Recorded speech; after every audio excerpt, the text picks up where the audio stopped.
感冒了5天都没好，咳嗽、嗓子疼、打喷嚏、流鼻涕，今天还是来医院看感冒了。报销了55块。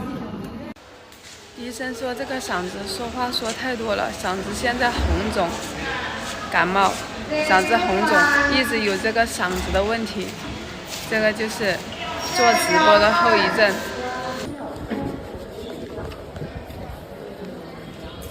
没有小单，不行，你给我拿起，我等一下去问他嘛。好，问一下哈。杨红，他就跟我说开了雾化的。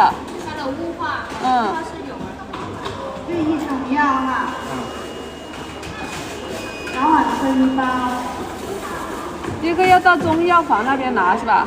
对，因为他写的中草药，我们这里又看不到拿什么，你会问一下。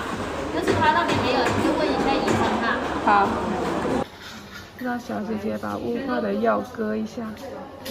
小姐姐问我阿姨药瓶要全部割吗？我说是的。医生叫我花100多块买个雾化机，然后就回家乖乖吃药做雾化养嗓子。熬一个甘草和菊花，煲水喝。